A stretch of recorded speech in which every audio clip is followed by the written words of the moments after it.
Nampaknya Pak Yusril Iza Mahendra menjadi ujung tombak Pak Jokowi, menggalang kekuatan partai sebagai persiapan Pilpres 2024.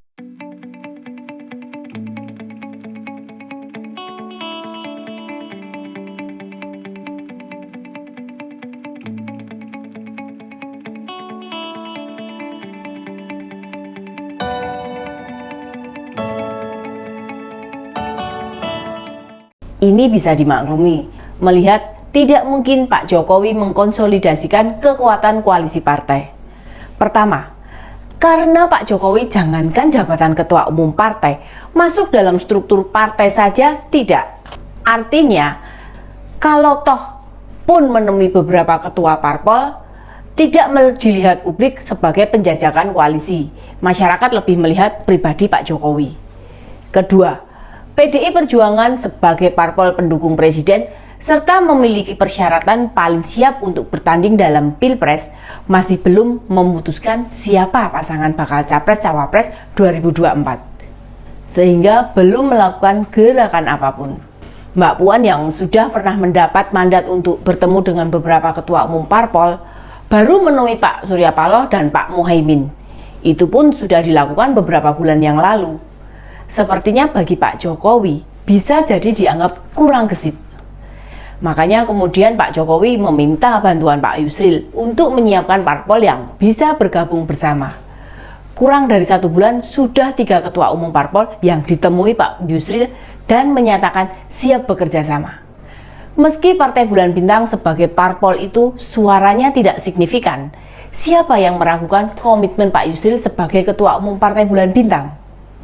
Ditambah lagi, beliau seorang pakar hukum tata negara yang masih dipercaya hingga saat ini. Sebelum masuk Ramadan, Pak Yusril berhasil menemui Ketua Umum Golkar, Pak Airlangga Hartarto. Keduanya intent membuka berbagai kemungkinan konfirmasi koalisi. Sebelumnya Pak Yusril juga menemui Pak Mardiono, Ketua Umum P3, dan Pak Muhaimin Iskandar, Ketua Umum PKB. Tahapan pemilu sudah berjalan dan pembukaan pendaftaran Capres tanggal 1 September. Dilihat dari waktu masih 6 bulan, tapi bila dikalkulasi secara politik, itu rentang yang tidak panjang. Kesepakatan keduanya menjaga negara dan bangsa Indonesia agar tidak terpecah hanya karena politik. Dalam beberapa analisa disebutkan jika Pak Yusril akan menyiapkan koalisi parpol yang akan mendukung pasangan bakal Capres dan Cawapres PDI Perjuangan. Semacam kepanjangan tangan Pak Jokowi. Dinamika menuju Pilpres 2024 akan menarik. Antara Pak Jokowi dan Pak Yusril berbagi tugas. Pak Jokowi mendorong PDI Perjuangan memproses segera siapa pasangan kandidat yang mau diajukan. Dan Pak Yusril menyiapkan koalisi parpol pendukungnya. Tidak menutup kemungkinan masih ada parpol yang masuk agenda untuk ditemui. Menariknya, Pak Yusril tidak pernah menyebut partai yang ada di koalisi perubahan, baik Demokrat, Nasdem maupun PKS. Padahal secara pribadi punya hubungan yang cukup lumayan dekat. Dengan PKS misalnya, sebagai sesama partai dalam membangun kerjasama antar partai kan mudah. Nyatanya kita tidak pernah melihat itu. Juga dengan Demokrat, Pak Yusril itu bukan orang asing karena pernah menjabat Mensesnek tahun 2004 sampai 2007. Saat Pak SBY jadi presiden.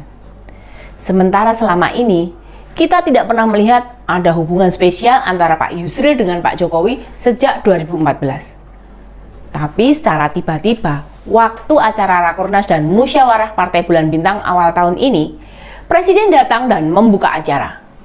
Tidak hanya itu, namun juga mendukung Profesor Yusril sebagai salah satu kandidat Capres maupun Cawapres 2024. Semenjak itu, agenda-agenda Ketua Umum Partai Bulan Bintang padat, terutama menemui beberapa parpol pendukung pemerintah. Untuk PDI Perjuangan sendiri, meski tidak di blow up, sudah membuka komunikasi dengan Pak Yusril. Seperti setali 3 uang, PDI Perjuangan bisa dinilai merestui mantan Menkumham saat Ibu Megawati jadi presiden itu, melakukan pendekatan serta menyiapkan koalisi. Melihat pergerakan koalisi pendukung pemerintah yang sepertinya tidak formal, sulit rasanya bagi koalisi perubahan bisa bersaing. karena kapasitas bakal capres yang diusung mereka juga terlalu asik sendiri. 3 parpol pendukungnya juga belum terlihat bersatu.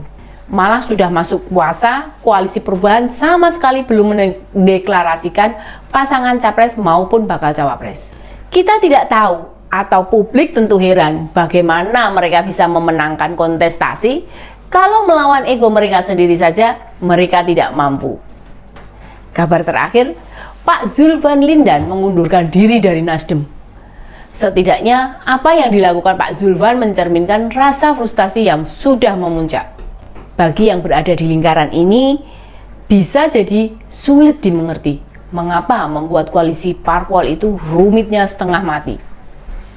Harusnya menggabungkan parpol yang kelasnya bukan parpol besar, sama-sama saling memahami posisi. Ini juga yang bisa kita tangkap sebagai keengganan Pak Yusril bergabung bersama mereka. Malah sejak Pak Anies menjadi Cagup 2017, Pak Yusril sama sekali tidak terlihat dalam dukung-mendukung. Sebagai sesama politisi yang berlatar belakang akademisi, bisa jadi Pak Yusril tahu benar karakter Pak Anies. Makanya kita tidak bisa menemukan jejak kapan keduanya bertemu, berbincang, apalagi menjalin kerjasama. Setidaknya itu menandakan keduanya berbeda komunikasi, berbeda tempat. Padahal Pak Yusril sudah pernah jadi menteri zaman Bu Mega. Dan Pak Anies sempat ikut konvensi capres di Demokrat tahun 2009. Ini bukan perkara tidak ada kesempatan. Pasti ada sesuatu yang menghalanginya. Dan sesuatu itu bukan waktu atau kesempatan, melainkan alasan yang cukup mendasar. Dan beberapa catatan, mereka hanya bertemu sekali saat setelah Pak Anies terpilih namun belum dilantik, kira-kira pada bulan Juni 2017. Perkembangan terbarunya sama sekali ada klik di antara mereka berdua. Sebuah pertanda Partai Bulan Bintang benar-benar tak mau berurusan dengan koalisi perubahan, apalagi dengan Pak Anies Baswedan. Demikian info terkini Widya, sampai ketemu lagi di Ini Dia, info terkini Widya berikutnya. Salam sedulur Kendal, sedulur Widya.